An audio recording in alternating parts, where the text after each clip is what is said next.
Hey! Welcome! It's Itschesterrific again. So, nakapula ako ngayon.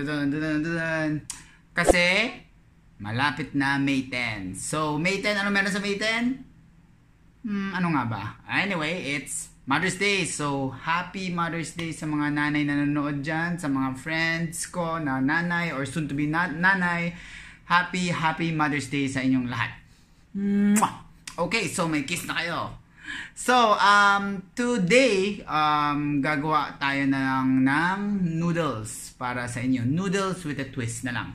So, the recipe calls out for actually udon, yung matatabang klaseng noodles. But, since naka-lockdown pa tayo, we'll just use anong meron sa bahay. So, meron ako ditong instant ramen. So, yun na lang muna gagamitin natin. So, dito tayo sa aking kusina ulit. Tadan! I'll be showing you the ingredients na gagamitin natin sa ating lulutuin ngayon na something different na udon. Normally, ang gagamitin dapat kasi dito is udon noodles. Udon noodles is the thick kind of noodles na puti na nakikita mo siya sa grocery na naka-seal-pack individually. But wala akong mabilhan nun since naka-lockdown tayo. So we'll be using instant noodles. Instant noodles na lang. Mas simple lang siya para sa mga household na hindi makakalabas. At meron naman kayong instant noodles sa bahay. At least you could try this something different naman. So ang kailangan natin instant noodles and spring onion. We'll be using the white part and the green part. Mamaya sasabihin ko bakit. Then we'll be having ginger, luya, garlic, 1 or 2 heads. Kung gusto mo mas garlicky, mas maraming garlic, so bahala kayo. Then sa akin, I like using dried chili. Pwedeng chili powder. But since wala akong chili powder, pwede ng dried chili. But kung ayaw mo naman lagyan ng maanghang, okay lang naman i-omit mo na lang yung dried chili. And of course, maglalagay tayo ng flavoring. Star anise. Star anise. And soy sauce. And sa akin, I'll be using ground pork. This is around 150 grams ground pork. So, pwede naman chicken, pwede rin naman beef para maiba yung flavor or depende kung ano naman yung gusto nyo. But, sa akin, ground pork should be fine. And of course, our secret ingredients. This is peanut butter. Kahit anong brand peanut butter, it's okay. The peanut butter will actually gives flavor to the dish. May kakaibang lasa yung ibibigay ng peanut butter dun sa dish. Option naman, pwede mo rin lagyan ng sesame oil konti para mas mabango. So, depende naman talaga sa anong preference nyo. So, kahit ano, pwede. Hi! Nagpapakulo na po kami ng water now. So, unahin natin ang pagluto ng instant noodles. Pero na-chop ko na rin yung white part ng spring onion. Ito na. Then, ginger, ginrate ko na. Probably, hindi na kailangan ganun kalaking ginger. Probably this big ginger should be okay. Hindi mo kailangan masyado marami. Then, ang garlic na chop ko na rin. Ang kati na mata. Ay, ang hapdi na mata ko. Nahawakan ko mata ko habang naghawak ng sili. Woo! Anyway, so ayan. Shout out pala kay Miss Lunas. Hi, Miss Lunas, kamusta? Si Miss Lunas background lang or Miss Chona Lunas. Teacher ko 'yan nung high school, Filipino teacher. Ano bang favorite ang favorite niyang gawin namin is play El Filibusterismo, Florante et Laura, No Limit Angere, ganun yung mga play na ginagawa. Tapos there was this time, nagkaroon kami ng sabi niya, magpagawa siya ng play eh. Then after nang gawa namin ng play, edi tapos na yung play, diba? Stage play. Tapos, tinawag niya kami sa class. Sabi niya, alam mo guys, some of you has potential, sabi niya ganun. Well, apparently, hindi ako kasama doon sa potential, kaya tagaluto na lang ako. Ay, Miss Chona, huwag magagalit sa akin. Binuking kita. So, ayan, we're actually cooking the noodles. Pinapalambot lang natin.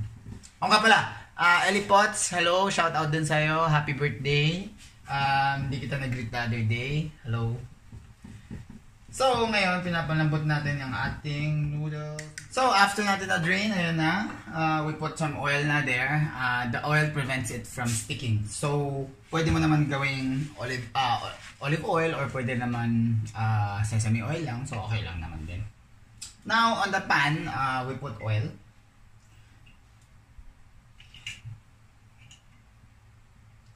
Gagawin natin, we will saute natin yung chili, dried chili, saka yung anise. Para maging mabango yung oil. Parang chili garlic oil yung. So, ano muna natin?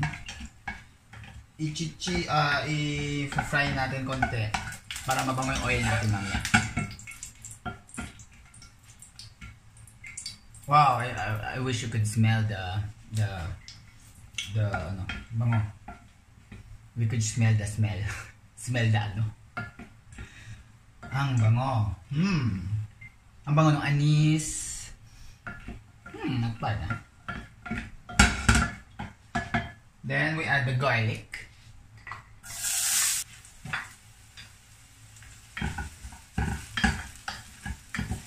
Brown a little.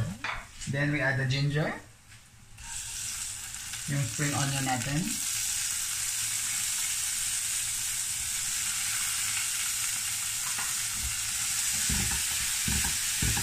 Ooh, bango.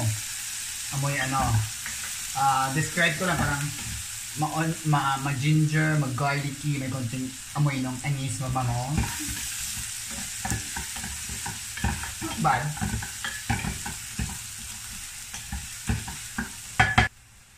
What?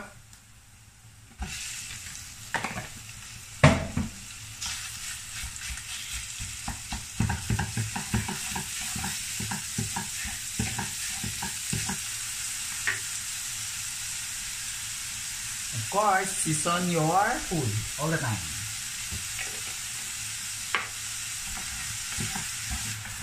Kung nagluto ka ng ganun dish, normally I like making it medyo tostado para may extra taste. Siyempre yung crispy taste niya, saka yung dumidikit sa pan na flavors lahat yan.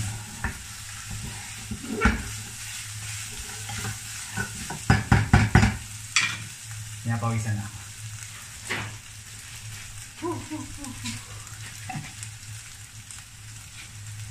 This stage, nalalagyan ko na siya ng soy sauce.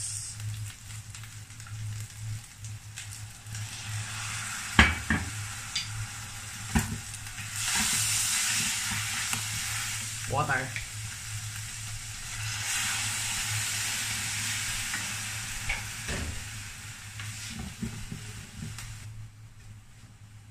And our secret ingredients.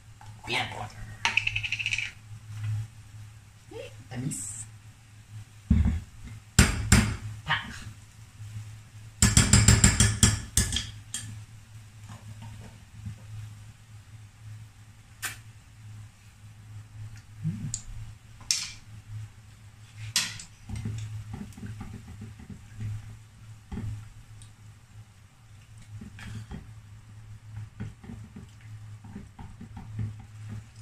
Pwede mo na tanggalin yung anise, remove the anise. Kasi baka makagat ng ibang tao. You could also remove the chili.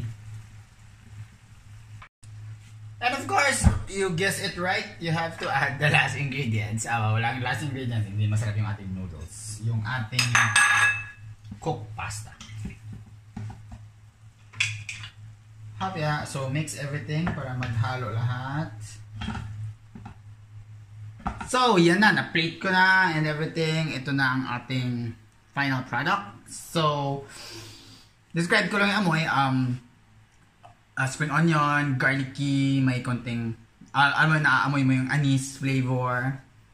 Ma-peanut butter din yung amoy. So, let's try it.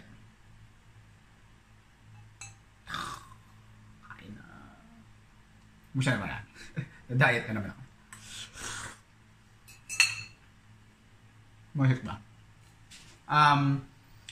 The taste is may lasang peanut butter, then not bad, surprisingly. Tapos yung sili yung anghang. Then, pagdating sa dulo, nandun yung anise flavor niya sa dulo. Not bad. You could omit the sili part if you're not into maanghang naman. You could also add yung mga adobong mani. Yung mga nasa labas, anong tawag ng happy ba yun? You could add a little happy on top para may konting crunch. Pero, not bad Well, you could try it at home. So, if you like it and you try it, so please don't forget to subscribe to my channel. It's Itschesterrific and click on the subscribe button. Happy Mother's Day again to you guys. Bye-bye.